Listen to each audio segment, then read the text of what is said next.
राज्यसभा चुनाव की वोटिंग समाप्त हो जाने के बाद लगातार सोशल मीडिया पर अभय सिंह चौटाला को निशाने पर लिया जा रहा है। दरअसल कहा जा रहा है कि अभय सिंह चौटाला ने बीजेपी और जेजेपी के प्रत्याशी के पक्ष में मतदान किया है, लेकिन हम आपको बताएंगे पूरी सच्चाई है क्या, क्यों और ये कौन लोग हैं जो इस प्रकार के भ्रामक प्रचार को फैला रहे हैं।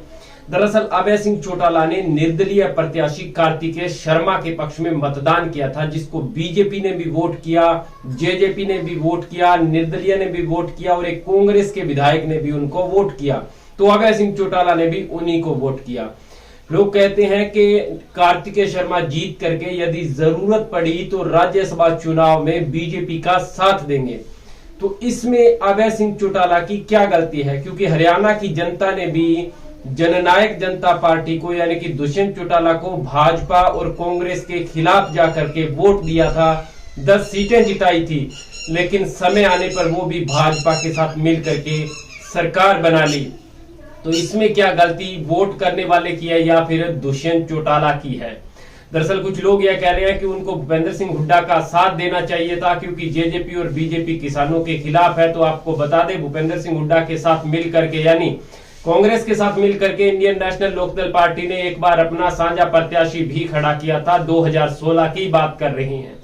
तब भूपेंद्र सिंह हुड्डा के विधायकों के सभी वोट रद्द हो जाना कहीं ना कहीं इस बात की ओर इशारा कर रहा है कि इंडियन नेशनल लोकदल पार्टी के ज्यादा वोट हो जाने की वजह से उनका विधायक प्रत्याशी राज्यसभा में ना पहुंच पाए, तो शायद भूपेंद्र सिंह हुड्डा ने इस वजह से उनको रोक दिया होगा। यदि वोट रद्द होने से कोई फर्क पड़ता है तो इसका सीधा सीधा मतलब क्या यह निकाला जाए कि भूपेंद्र सिंह हुड्डा के वोट रद्द होने के बाद उन्होंने वहां पर भी बीजेपी की मदद की थी।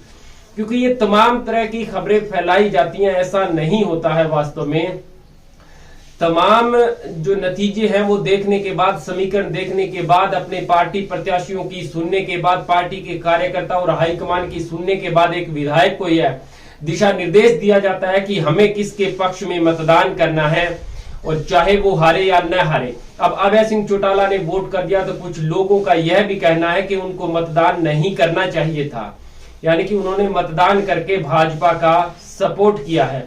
तो फिर मतदान बलराज कुंडू ने भी नहीं किया, और अब लोग सोशल मीडिया पर सीधी बात कर रहे हैं, जिस प्रकार से ओम प्रकाश धनखड़ ने उनका धन्यवाद किया है कि बलराज कुंडू ने वोट न करके भाजपा को समर्थन एक प्रकार से दिया है। यानी कि राजनीति है और राजनीति का खेल किसी के समझ आने वाला नहीं है। अभय सिंह चौटाला ने पहले ही कहा था कि मैं अपनी कार्यकर्ताओं और पार्टी कार्यकर्ताओं की मीटिंग के बाद और ओपी चौटाला से मुलाकात के बाद फैसला लूंगा कि वोट किसको डालना है, चाहे कोई हारे या जीते, लेकिन अंतरात्मा की आवाज सुनकर के वोट डाला जाएगा। ओपी चौटाला से उनकी मुलाकात नहीं हुई थी।